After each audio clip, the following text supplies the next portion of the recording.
Praise lord. దేవునికి మహిమ కలుగును గాక. బాగున్నారమ్మా? మరి ఈ ఉదయకాల సమయమందు మరి వాగ్దానం ద్వారా మిమ్మల్ని కలుసుకోవడానికి దేవుడు కృప చూపించాడు.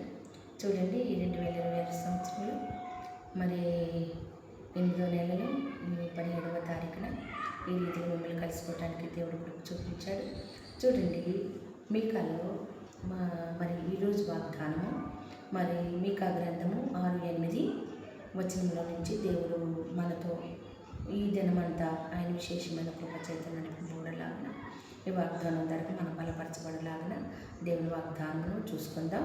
మీకా సువార్త మీకా గ్రంథం 6-8లో మనుషుల ఏది ఉత్తమది నీకు తెలియజేయబడి ఉన్నది. న్యాయముగా నడుచుటయు కనికరమును ప్రేమించుటయు దీన మనస్సు కలిగి నీ దేవుని ఎదుట ప్రవర్తించుటయు ఇంతే కదా యెహోవా నిన్ను అడుగుచున్నాడు. మరొకసారి దేవునికి మహిమ కలుగును గాక. చూడండి, మీకా మరి చిన్న ప్రవక్తల గ్రంథం మీకా 6-8 వచనం, 6వ అధ్యాయము 8వ వచనం. మనుషుల ఏది ఉత్తమది నీకు తెలియజేయబడి ఉన్నది. న్యాయముగా నడుచుటయు కనికరమును ప్రేమించుటయు దీన మనస్సు కలిగి నీ దేవుని ఎదుట ప్రవర్తించుటయు ఇంతే కదా యెహోవా నిన్ను అడుగుచున్నాడు. దేవునికి మహిమ కలుగునుగాక. ఏది ఉత్తమమైనది మరియా, నువ్వు ఉత్తమమైనది ఎంచుకున్నావు. ఎక్కడ కూర్చున్నావు నువ్వు? దేవుని పాదాల ఎదుట. మరి ఏది ఉత్తమమైనది ఎంచుకుందంటే, మరి విస్తారమైన పనులు పెట్టుకొని మాత మరి ఆమె విస్తారమైన పనుల మీద ఉంటే, కానీ మరీ మాత్రం ఉత్తమమైనది ఏంటంటే ఆయన పాదముల దగ్గర కూర్చొని ఆయన మాటలు వింటుంది. ఆయన నోట నుంచి వచ్చే ప్రతి మాటని ఆమె వింటుంది. అందుకని తన తమ్ముడు లాజరు చనిపోయినప్పుడు మార్త గలిబిలి పడింది, కానీ మరి ఎక్కడ గలిబిలి పడలేదండి. ఎందుకంటే వాక్యము దేవుని మాట, అంటే వాక్యమే దేవుడి వాక్యం. ఆయన నోటిలో నుంచి వచ్చే ప్రతి మాట ఆమె చక్కగా విందండి. అందుకని ఆమె ఎక్కడ గలిబిలి పడలేదు. చూడండి, విననటువంటి మార్త మాత్రం గలిబిలి పడింది. అదేవిధంగా ఒక్కొక్క మాటను మనం జ్ఞాపకం చేసుకుందామండి. ఇక్కడ యెషయా గ్రంథము మరి 58వ అధ్యాయంలో నుంచి మరి చూడండి, ఇక్కడ మంచి చక్కగా ఎంత చక్కగా రాయబడిందంటే, నీ ఆహారము ఆకలి ఉన్న వారిని పెట్టటయు నీ రక్త సంబంధికి ముఖం తిప్పకుంటుయు దిక్కుమాలిన బేదలను ఎంట చేర్చుకున్నటయు వస్త్రహీనుడు. మరొకసారి అండి, దేవునికి మహిమ కలుగును గాక. యెషయా గ్రంథము 58వ అధ్యాయము ఇక్కడ 7వ వచనం. దేవునికి మహిమ కలుగును గాక. నీ ఆహారము ఆకుని వారికి పెట్టుటయు నీ రక్త సంబంధికి ముఖం తిప్పకుంటుటయు దిక్కుమాలిన బేదలను ఎంట చేర్చుకున్నటయు వస్త్రహీనుడి కనబడినప్పుడు వానికి వస్త్రములు ఇచ్చుటయు ఇదే కదా నాకు ఇష్టమైనది. మరి అలాగ నువ్వు చేసిన ఎడల నీ వెలుగు ఏగుచుకు వలె ఉదయించును, స్వస్థత నీకు శీఘ్రంగా లభించును, నీ నీతి నీ ముందర నడుచును. యెహోవా మహిమ నీ సైన్యము వెనకటి భాగము కావలికాయను. అప్పుడు నువ్వు పిలువగా యెహోవా ఉత్తరమిచ్చును. నువ్వు మెరపెట్టగా ఆయన నేనున్నానను. ఇతరులను బాధించుటూ వేలుపెట్టి చూపి తిరస్కరించుటూ చెడ్డదాన్ని బట్టి మాట్లాడుటూ నువ్వు మాని ఆశించిన దాన్ని ఆకలి ఉన్న వానికి శ్రమపడిన వాడిని తృప్తివచ్చని ఎడల చీకటిలో నీ వెలుగు ప్రకాశించును, అంధకారం నీకు మధ్యాహ్నం వలె ఉండును. యెహోవా నిత్యము నిన్ను నడిపించును. దేవునికి మహిమ కలుగును గాక. ఆకలి ఉన్న వారికి ఆహారం పెట్టుటయు బీదలను ఆదరించుటయు. చూడండి, ఇక్కడ ఆశించిన దానికి ఆకలి కొనిన వారికి ఆశించిన దానిని ఆకలి కొనిన వారికి ఇచ్చి శ్రమపడిన వారిని తృప్తిపరిచిన ఎడల చీకటిలో నీ వెలుగు వేకు చొక్కవలే, మరి అంధకారం నీకు మధ్యాహ్నం వలె ఉండును. యెహోవా నిన్ను నిత్యము నడిపించును, క్షామకాలం ఆయన నిన్ను తృప్తిపరిచి నీ ఎముకలను బలపరచును. అప్పుడు కదా నువ్వు నీరు కట్టిన తోట వలె ఎప్పుడు ఉబ్బుకుచుండు గోట వలె నువ్వు ఉండేదవు. దేవునికి మహిమ కలుగును గాక. ఇదే కదా దేవుడు అడుగుచున్నాడు. దిక్కుమాలిన వారికి, బీదలకి, అనాథులకి, మరి యథారాండ్లకి మరి మనము కొంచెం ఊతనిచ్చినప్పుడు, సహాయం చేసినప్పుడు దేవుడు అడుగుచున్నాడు. ఏది ఉత్తమము ఇది ఎరిగి ఉన్నావు కదా, అది నీకు తెలియచేయబడి ఉన్నది కదా. న్యాయంగా నడుచుకున్నట్టు చూడండి, కనికరింపబడుటయు మరి ఇక్కడ చూడండి, మరి దీన మనసు కలిగి నీ దేవుని ఎదుట ప్రవర్తించటయు. దేవునికి మహిమ కలుగును గాక. దీనిని భూమిని స్వతంత్రించుకుందరు. అందుకని అంటున్నాడు కదా, ఆయన ధన్యతలు మనకు తెలుసు. మత్తయి సువార్త 5వ అధ్యాయంలో ఆకలి కొని వారిని తృప్తిపరచ స్థిరపరచబడుదురు. వారు చూడండి, మత్తయి సువార్తల నుంచి 5 ధన్యతలు మనకు తెలుసు. దీనులైన వారు ధన్యులు, వారు భూమిని స్వతంత్రించుకుందరు. మరి సమాధానపరచు వారు ధన్యులు, దేవుని కుమారులు అనబడుదురు. వారు ఆకలి దప్పులు గల వారు ధన్యులు, వారు తృప్తిపరచబడుదురు. మరి ఆత్మ విషయమై దీనులైన వారు ధన్యులు, వారు ఆత్మను పొందుకుంటారు. పరిశుద్ధాత్మ దేవుడు మనతో మాట్లాడుతున్నారు. మరి ఇక్కడ ఏది ఉత్తమమైనదో నీకు తెలుసు, ఏది ఉత్తమమైనదో. ఎందుకంటే దేని వలన నువ్వు దేవుని చేత ఆదరించబడతావో, దేవుని యొక్క మన్నను పొందుకుంటావో, దేవుని యొక్క మహిమను నువ్వు చూడతావో. ఎందుకంటే నీకు ఎంతున్నా మరి చూడండి, చాలామంది ఏం చేస్తారో తెలుసా, ఎంతున్నా కానీ దీనులను లక్ష్య పెట్టరండి. ధనవంతుడు ఈ రాత్రి అంటాడు కదా, ఆ సంవత్సరం పంట బాగా పండింది, ఆ సంవత్సరం పంట బాగా పండింది, బాగా కొట్లు కట్టించుకున్నాడు, ఆ కొట్లో బాగా ధాన్యం కూర్చుకున్నాడు. కానీ మరి దేవుడు అంటున్నాడు కదా, మరి ఈ రాత్రి నీ ప్రాణము ఆయన అడుగుచున్నాడు. అదంతా ఎవరు తగును? అదంతా ఎవరు తగునండి? దేవునికి మహిమ కలుగునుగాక. ఎందుకంటే నువ్వు సంపాదించిన సంపాదన అంతా కూడా నువ్వు దీనునికి, మరి దరిద్రులకి, మరి నువ్వు మరి బీదవారికి, ఎదవరాండ్లకి నువ్వు సహాయం చేయవలసిన పరిస్థితి. చూడండి ఇక్కడ అదే కదా, మనుషుడా ఏది ఉత్తమో అది నీకు తెలియచేయబడి ఉన్నది. అందుకని ఇక్కడ అంటున్నాడు కదా, మరి న్యాయంగా నడుచుటయు కనికరమును ప్రేమించుటయు. చాలామంది అండి మలాఖీలో ఉంటుంది, కూలి మార్పెడుతుంది అంటాడు కదా. చాలామంది తన చేతులు బిగబడతారండి. ఆ కూలి చేసిన వారికి కూడా సరిగ్గా కూలి ఎవరు. మరి దాని విషయంలో కూడా దేవుడు అంటున్నాడు కదా, దేవుని దగ్గరికి వెళ్ళి ఆ కూలి మొరపెడది. ఏది ఉత్తమమో దీన మనసు కలిగి దేవుని ఎదుట ప్రవర్తించటం. దీన మనసు కలిగి చూడండి, ఇక్కడ దేవుని ఎదుట ప్రవర్తించే దీన మనసు. మరి చాలామంది దేవుని సన్నిధికి వచ్చి కొంచెం మంచి వీళ్ళకైతే ఉంటాయి, మంచి మంచి నగలు పెట్టుకుని వస్తారు, చక్కగా ఉందాగా అన్నీ వేసుకొని వస్తారు. కానీ లేనోళ్ళు అదే కట్టుకుంటా అదే ఉన్నదాంతోనే ఇంత హీనంగా, చాలా హీనంగా చూస్తూ ఉంటారు. కతి కలిగిన వాళ్ళు వాళ్ళ వైపు చూస్తూ. కానీ దేవుడు ఏమంటాడు, దీన మనసు కలిగి నీ దేవుని ఎదుట ప్రవర్తించంటాడు కదా.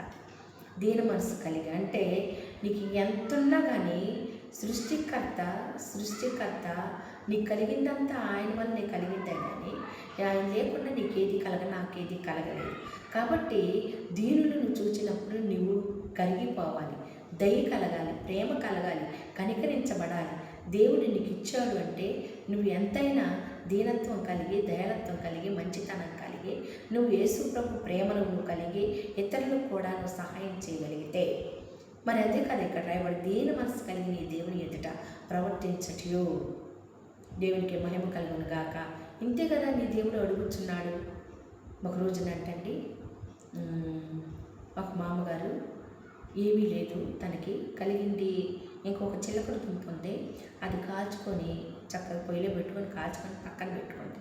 ఒక చాలా వృద్ధుడు, చాలా అమ్మ కొంచెం ఆకలి అవుతుంది అని ఉంటే పెట్టామంటే ఆవిడంట ఉన్నదే అదే చక్కగా ఒలిసి తనకి ఇచ్చి కొంచెం గ్లాస్ నీళ్ళు ఇచ్చిందంట. ఒక దినాన మామగారు చనిపోయారు. మామగారు చనిపోయిన తర్వాత ఏమో సరాసరి దేవుని సన్నిధికి వెళ్ళిపోతా ఉంటే ఈయన చేసిన కార్యం ఏముంది అంటే, తన డోర్ తీసి ఆవిడ లోపలికి రానివ్వండి అని చెప్పి ఒక స్వరం వినపడిందంట. గేటు దగ్గర ఉన్న ఒక సెక్యూరిటీ గార్డ్కి లోపలికి గబగబా ఆవిడ వెళ్ళిపోయిందంట. ఈమె చేసిన మంచి కార్యం ఏంటంటే, ఆమె నాకు ఆకలి అయినప్పుడు, ఆమె ఇంటికి వెళ్ళినప్పుడు నాకు ఆకలి అయినప్పుడు నా ఆకలి తీర్చింది, నాకు నీళ్ళు ఇచ్చింది అని చెప్పి ప్రభువారు సాక్ష్యం ఇచ్చాడంట. ఏమీ లేని స్థితిలో నువ్వు చేసే సహాయము దేవుని సన్నిధికి వెళ్ళిపోతుంది. దేవుని నామానికి మహిమ కలుగునుగాక. అది దీన మనసు కలిగి నీ దేవుని ఎదుట ప్రవర్తించుటయు. ఇంతే కదా ఆయన నడుచున్నాడు. దేవునికి మహిమ కలుగునుగాక. చూడండి ఇక్కడ మరి న్యాయముగా నడుచుటయు, మరి ఉత్తమైనది నీకు తెలియచేయబడినది న్యాయముగా నడుచుటయు. న్యాయముగా అండి, న్యాయముగా, అన్యాయపతి అయినటువంటి వాడు, అన్యాయపతి అయినటువంటి మరి ఒక ఎదవరాలు వచ్చి మాటికి ఆయన దగ్గరికి వచ్చి నాకు నా ప్రతివాదికి న్యాయం తీర్చయ్యా, నాకు నా ప్రతివాదికి న్యాయం తీర్చు. ఇదిగో మరి నేను దేశాంతరం వెళ్ళిపోయాను, నేను పక్కన వదిలిపెట్టి నా పొలం వదిలిపెట్టి వెళ్ళిపోయాను, నా ఇల్లు వదిలిపెట్టి వెళ్ళిపోయాను, వారు నా పొలం ఆడుకున్నారు, నా ఇల్లు ఆడుకున్నారు, నేను దేశాంతరం నుంచి వచ్చేసాను, అది నాకు ఇమ్మంటే వాళ్ళు ఇవ్వనంటున్నారు, నువ్వే న్యాయం చేయవు, ఇదిగో నా ఇంటి పేరు, నా ఊరి పేరు, నా పొలం, ఇదంతా ఇదిగయ్యా ప్రూఫ్స్ ఇవ్వగయ్యా అని చూపిస్తూ ఉంటే అసలు పట్టించుకోవట్లేదంట. అసలు ఆయన పేరేంటో తెలుసా? అన్యాయాధిపతి అంట. దేవునికి భయపడినవాడు, మనుషులకి భయపడినవాడు. అప్పుడు మరి మాటి మాటికి అందుకే మీరు విసుగక నిత్యం ప్రార్థన చేయండి, మీరు విసుగక నిత్యము ప్రార్థన చేయండి అని దేవుడు మరి మాట్లాడాడు. దేవుని నామానికి మహిమ కలుగును గాక. ఇప్పుడు మనము విసుగక నిత్యం ప్రార్థన చేసినప్పుడు దేవుడు తప్పకుండా మన ప్రార్థన ఆలకిస్తాడు. చూడండి, ఇక్కడ ఒక మాట రాయబడింది. మరి కీర్తన 28:1-2 వచనాలు చూసుకుంటే, యెహోవా నేను నీకు మొరపెట్టుచున్నాను, నా దుర్గం మౌనంగా ఉండక నా మనవి ఆలకింపుము. నీవు మౌనంగా ఉండిన ఎడల నేను సమాధిలోనికి దిగువారి వల్ల అగుదును. అదేవిధంగా 2వ వచనం కూడా, నేను నీకు మొరపెట్టినప్పుడు నీ పరిశుద్ధాలయం వైపు నా చేతులు ఎత్తినప్పుడు నా జ్ఞాపన ధ్వని ఆలకించుము. దేవుని నామానికి మహిమ కలుగును గాక. మొదటి వచనం చూసుకుంటేనేమో 28 మొదటి, యెహోవా నీకు నేను మొరపెట్టుచున్నాను, నా దుర్గమా మౌనంగా ఉండక నా మనవి ఆలకింపుము. నువ్వు మౌనముగా ఉండిన ఎడల అయ్యా నేను మొత్తం కోల్పోతా, సర్వస్వం కోల్పోతా. ఎందుకంటే నా పొలము, నా స్థలము, నేను ఉండా ఇల్లయ్యా, నేను దేశాంతరం వెళ్ళానయ్యా, అక్కడ నన్ను వదిలిపెట్టి నా పక్కన వాళ్ళకి చూసుకోమని చెప్పి నామంటున్నారు. నువ్వే నాకు ఏదైనా నాకు సహాయం చేయి, నువ్వే అధికారులు కాబట్టి నాకు సహాయం చేయమని అవి మాటికి ఆయన దగ్గరికి వచ్చి గోజాడుంటండి. ఆస్తే దుర్గమా మౌనంగా ఉండిన ఎడల నేను సమాధిలోనికి దిగిపోయిన ఇది చచ్చిందంత సమానమేనయ్యా, నువ్వే నాకు సహాయం చేయకపోతేని మాటికి వచ్చి దేవుని పాదాల దగ్గర, ఒక మనుషుడి దగ్గర, ఒక అన్యాయపతి దగ్గర ఆమె మొరపెట్టినప్పుడు చూడండి, అడిగినప్పుడు ఆయన అమ్మో ఈ బాధ నేను పడలేను అని చెప్పి ఏం చేశాడండి, త్వరగా ఈమెకు న్యాయం తీర్చనని చెప్పి ఆమెకు ప్రతివాదికి న్యాయం తీర్చాడు. నిత్యము మొరపెట్టి మనము ఆయన పిల్లలమైన మనం మొర ఆలకించి, ఇక్కడ దానియేలు గారు కూడా మరి ఆయన మనకు తెలిసిన విషయం, ఆయన సింహాల బోన్లో వేసినప్పుడు, అందుకని ఇక్కడ రాయబడింది కదా 2వ వచనం, నేను నీకు మొరపెట్టినప్పుడు నీ పరిశుద్ధాల వైపు నా చేతులు ఎత్తినప్పుడు నా విజ్ఞాపన తల్లి నువ్వు ఆలకించవయ్యా. దేవునికి మహిమ కలుగును గాక. దేవునికి మహిమ కలుగును గాక. నీ పరిశుద్ధాల వైపు నా చేతులు ఎత్తి ప్రార్థన చేసినప్పుడు ముమ్మారు రోజుకు 3 పూటల చేతులు ఎత్తి నీ పరిశుద్ధాల వైపు నేను ప్రార్థన చేసినప్పుడు కిటికీ తీసి ఆ యెరూషలేము తట్టు నేను ప్రార్థన చేసినప్పుడు ఆ ప్రార్థన ఆలకించవయ్యా. ఈ దినమందు నేను సింహాల బోన్లో వేయబడ్డాను. ఆ ప్రార్థన అండి, అట్లా చేతులెత్తి ముమ్మారు ప్రార్థన చేస్తున్నారని ఆయన మీద శత్రువులు ఏం చేశారండి, పగబట్టి ఆయన సింహాల బోన్లా తీసుకెళ్లారు. సింహాల బోన్లో పడవేసిన దానియేలు గారిని దేవుడు ఏం చేశాడండి, ఎత్తి పట్టాడు చేతుల మీద. ఆయన చేతులు ఎత్తి ప్రార్థన చేశాడు, అదే చేతులు ఆయన కిందకు వచ్చి దానియేలు గారిని ఎత్తి పట్టినాయండి. ఎందుకంటే సింహాల నోళ్ళను మూసి ఆయన చేతుల మీద ఎత్తిపట్టి రాత్రంతయు కూడా దానియేలు గారిని ముట్టకుండా సింహాలను నోళ్ళను మూసి, చూడండి ఎంత ప్రేమ మరణం కంటే బలమైనదని సెలవిచ్చాడు కదా. అందుకే రాజంటే, నువ్వు నిజంగా సేవిస్తున్న దేవుడిని రక్షించినా దానియేలా? అయ్యా దానియేలు, నీ దేవుడు నిజంగా నువ్వు సేవించే దేవుడిని రక్షించేనా? రాజా, నిత్యం నేను సేవించుచున్నాను, నా దేవుడు నమ్మకస్తుడు, యథార్థవంతుడు, పరిశుద్ధుడు, ఆయన నన్ను రక్షించెను. దేవునికి మహిమ కలుగును గాక. దేవుని యొద్ద మనం మొరపెడితే, దేవుడి మీద ఆనుకుంటే, దేవుడిని మనం సర్వస్వంగా చేసుకుంటే దేవుడు మనకు చేయలేనిదంటూ ఏమీ లేదు. దేవునికి మహిమ కలుగు. అందుకే ఈ మనుషుగా ఏది ఉత్తమమైనదో ఇక్కడ అదే రాయబడింది కదా, ఏది ఉత్తమమైనది నీకు తెలియచేయబడి ఉన్నది కదా. ఏది ఉత్తమమైనది నీకు తెలియచేయబడి ఉన్నది కదా. ఏది ఉత్తమం? దానియేలు గారికి ఒక సంస్థానంలో రాజుకు బాగా సన్నిహితుడు, కానీ రాజును అనుకున్నాడా? మరి ఆయనకి ఆయనకు వచ్చే యజమాని మీద, ఆయనకు వచ్చేటువంటి జీతాల మీద, ఆయనకు వచ్చేటువంటి పేరు ప్రఖ్యాతుల మీద, ఖ్యాతి మీద, కీర్తి మీద ఆయన అనుకున్నాడా? కాదు కాదు. ఆయన ఆ ఖ్యాతిని, కీర్తిని, ఘనతని ఇచ్చే దేవుని మీద అనుకున్నాడు. ఏది ఉత్తమమైనది నీకు మొదటగా తెలియచేయబడి ఉన్నది కదా మనుషుడా, నీకు ఏది ఉత్తమమైనది అది నీకు తెలియచేయబడి ఉన్నది కదా. దేవునికి మహిమ కలుగునుగాక. అందుకే అంటున్నాడు కదా, న్యాయంగా నడుచుకున్నట్టు, కనికరమును ప్రేమించుటయు దేవునికి మహిమ కలుగునుగాక. దేవుడి రాజు యొక్క మననే మరి దానియేలు గారు పొందుకున్నాడంటే, ఆ దానియేలు గారు ఎంత పరిశుద్ధత కలిగి దేవునికి ఇష్టడుగా ఉంటే రాజు యొక్క ప్రేమను పొందుకున్నాడండి. దేవునికి మహిమ కలుగునుగాక. ఒక చిన్న విషయం, మరి ఎంతో భయంకరమైనటువంటి దురావస్థలు, దుస్థితిలో ఉన్నటువంటి వారిని ఆదరించుటయు, వారికి చెయ్యందించుటయు, వారికి ప్రేమ కలిగి వారు ప్రేమగా హత్తుకొనటయు, ఇదే కదా దేవుడు అడుగుచున్నాడు. ఎంతో తమ్ముడు చనిపోయాడు, కానీ గలిబిలైపోతుంది. ఎవరండి? మార్త. కానీ మరీ మాత్రం గలిబిలు అవ్వటలేదు. ఎందుకని అవ్వటలేదు? ఆమెకు వాక్యం తెలుసు. నా దేవుడు మరణ పడకల మీద నుంచి కూడా లేవనెత్తగలిగిన వాడు, అంత జీవం కలిగిన దేవుడు మన దేవుడు. ఆయన మాట, ఒక వాక్కు సెలవిస్తే చాలు, ఆయన వస్త్రం చెంగులు స్వస్థత, చచ్చిన వారిని కూడా సైతం లేవనెత్తగలిగిన సమర్థుడు నా దేవుడు అని చెప్పి విశ్వసించిందంటే, ఆ విశ్వాసం ఏమైందంటే గొప్ప కార్యం చూడటానికి కృప చూపించాడు దేవుడు. అదేవిధంగా చూడండి, ఇక్కడ ఇంకొక మాట రాయబడింది కదా, ఇంకొక మాట, కీర్తన భాగములు, కీర్తన మరి ఇక్కడే ఒక మాట రాయబడింది. యెషయా గ్రంథము 58 నుంచి, యెహోవా నిత్యమును నడిపించును, క్షామకాలంలో నేను తృప్తిపరిచిన ఎముకలను బలపరచును. క్షామకాలమున, ఎందుకని క్షామకాలమున నిత్యము నడిపించడానికి కారణం ఏంటంటే, చూడండి ఇక్కడ, నువ్వు మొరపెట్టి అప్పుడు నువ్వు పిలవగా యెహోవా ఉత్తరం ఇచ్చును.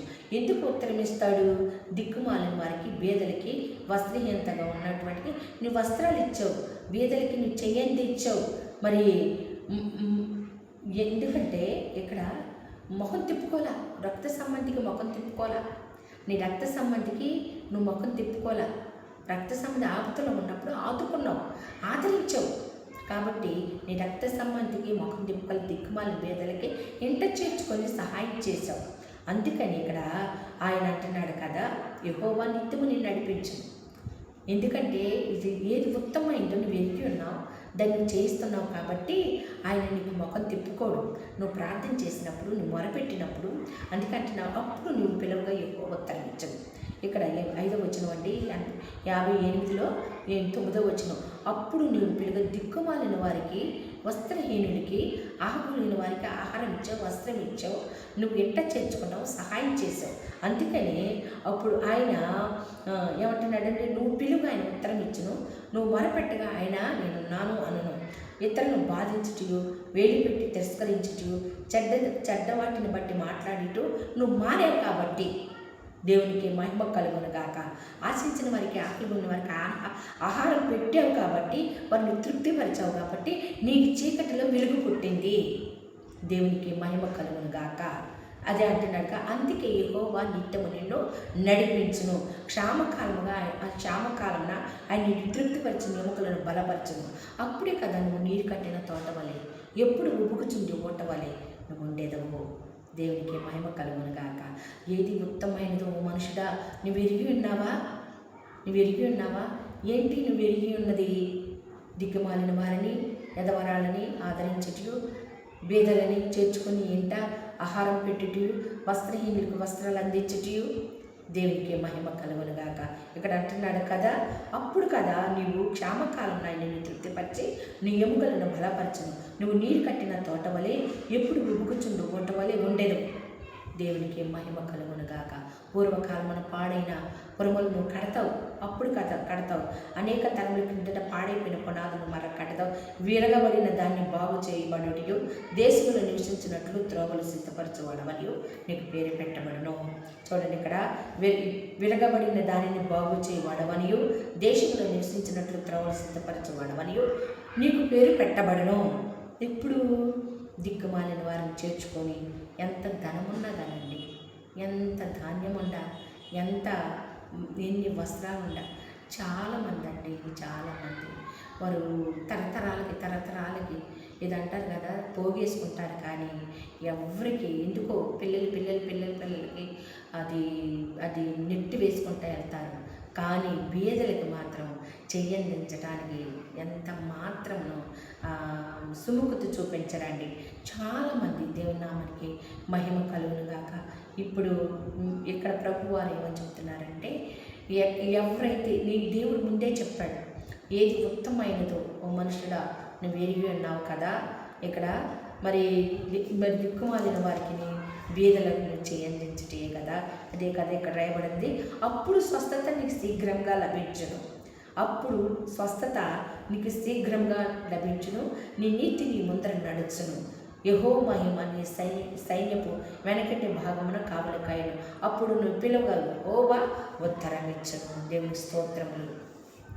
దేవుడు ఏదైతే నీకు చెప్పాడో అది నువ్వు చేయగలిగితే, ఆ విధంగా నువ్వు జీవించగలిగితే, ఆ విధంగా నువ్వు చెయ్యందించగలిగితే, ఆ విధంగా దేవుని ఎదుట నువ్వు దీనత్వం కలిగి ఉండగలిగితే, దిక్కుమాలిన వారికి బేదలకి చెయ్యందించగలిగితే, మరి స్థలాల మీద స్థలాలు, పొలాల మీద పొలాలు, మరి బంగారం మీద బంగారం, అంటే అవి ఎంతైనా అదంతా కలుగజేసింది దేవుడే, అదంతా ఇచ్చింది నీకు దేవుడే.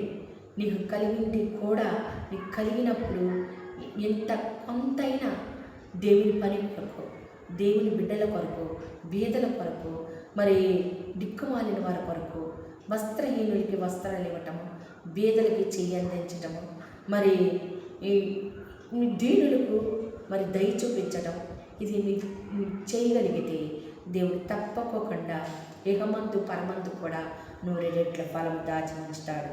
మీకును మాకును దేవుని నామానికి మహిమ కలుగును గాక. ఎప్పుడైతే మనుషుడు ఏది ఉత్తమమైనదో నువ్వు ఎరిగి ఉన్నావు, ఉత్తమమైనది యేసు ప్రభు పాదాల దగ్గర కూర్చొని నేర్చుకుంది. తమ్ముడు చనిపోయాడని గలిబిలి, నీకు ఇది ఉంది అది ఉందని, అది లేదు ఇది లేదని నువ్వు గలిబిలి పడవు. పేదరికంలో కూడా దేవుని మీద నువ్వు ఆనుకున్నప్పుడు దేవుడు తప్పకుండా సహాయం పంపిస్తాడు. నా దేవుడు నాకు కృప చూపిస్తాడని చెప్పి నువ్వు ఎప్పుడైతే నిరీక్షణ కలిగి ఉంటావో అప్పుడు తప్పకుండా దేవుడు నీకు సహాయం అందిస్తాడు. దేవుని నామానికి మహిమ కలుగును. అప్పుడు కదా యెహోవా నేను నిత్యము నడిపించును, క్షామకాలమని నేను తృప్తిపరచిన ఎముకలు బలపరచును, నీరు కట్టిన తోట వలె ఎప్పుడు కూర్చుంటూ ఓట వలె పూర్వకాలం పాడైపోయిన పురాలను కడతావు, ఇరగబడిన వాటిని మరలా బాగు చేస్తావు, దేశం దూషించినట్లు అనేక మందికి నువ్వు త్రావలు సిద్ధపరుస్తావు. ప్రార్థన చేసుకున్నావు. మా ప్రియుడ మా రక్షకుడ మా యేసయ్య నీకు వందనాలు నాయన, వందనాలు కొనుగల దేవ దయగలిగిన తండ్రి. అయ్యా నా తండ్రి వందనాలయ్యా. మాట్లాడేవు మనుషుడా ఏది ఉత్తమను ఎరిగి ఉన్నావు కదా. ఎదుగో దిక్కుమాలను దీనులను ఎదువరాండ్లను ఆదరించుటయే కదా, ఎదుగో బేదలకు చెయ్యందించుటయే కదా అని మాట్లాడేవు నాయన. నీకు వందనాలు ప్రభా. అయ్యా ఈ వాగ్దానము ద్వారాగా ప్రభ ఎందరైతే ప్రభనైనా ఆదరించబడుతున్నారు అయ్యా, ఎవరు నాయన మరి ఏది ఉత్తమైనదో అయ్యా నీ పాదాల దగ్గర కూర్చొని మరి నేర్చుకుంది ఎంత కష్టకాలంలో కూడా ప్రభా నిరీక్షణ కలిగి ఉంది ప్రభా. అయ్యా నా తండ్రి నాయన నీకు వందనాలు అయ్యా. బంధకములో పడి నిరీక్షణ గల వారలారా మరలా మీ పట్టణ ప్రవేశించిన సెలవిచ్చిన రీతిగానే ప్రభా. అయ్యా నయ్యా నీ పాదాల దగ్గర నేర్చుకున్న తండ్రి నేను గలిబిలి పడలేదు, నిరీక్షణ కలిగి ఉంది నాయన. అయ్యా నీకు వందనాలు నాయన. అయ్యా తండ్రి నీకు వందనాలు. బీదలను కనికరించమన్నా అయ్యా, దిక్కుమాల వారికి తండ్రి, దరిద్రులకి, వస్త్రహీనులకి తండ్రి నాయన. ఓ మనుషుడా ఏది ఉత్తమమైనదో నీకు చెప్పి ఉన్నాను కదా, ఎరిగి ఉన్నావు కదా అయ్యా. బీదలకు చెందించమన్నా అయ్యా, దిక్కుమాలిన వారికి తండ్రి, వస్త్రహీనులకి వస్త్రాలు ఇమ్మన్నావు. పరిశుద్ధాత్మనే నీకు వందనాలు. కృపగల దేవానికి వందనాలు. వాగ్దానం ధరక ఇక మంది బిడ్డలు ఆదరించబడాలి, దీవించబడాలి నాయన. ప్రతి ఒక్కరూ ప్రభరైన నామానికి మహిమకరంగా వారి జీవితాలు నీ కొరకు మలచబడాలి. పరిశుద్ధాత్మడానికి వందనాలు అయ్యే. వాగ్దానం ధరక కుటుంబాలు దీవించబడాలి, ఆశీర్వదించబడాలి నాయన. నీకు మా నామానికి మహిమ కలిగినట్లుగా మహిమ ఘనత ప్రభావాలు మీ నామానికి నా తండ్రి ఆరోపిస్తూ ఉన్నాను. పరిశుద్ధాత్మడానికి వందనాలు. వాగ్దానము తండ్రి నేను ప్రతి కుటుంబంలో నా తండ్రి ఫలించినట్లు, ప్రతి హృదయంలో ఫలించినట్లుగా కృప చూపించమని, మహిమ ఘనత ప్రభావాలు మీరు మాత్రం పొందుకోమని యేసు పరిశుద్ధ నామములో ప్రార్థించాలి వేడుకుంటున్నాను పరమ తండ్రి. ఆమేన్. మీ అందరికీ నా వందనాలు.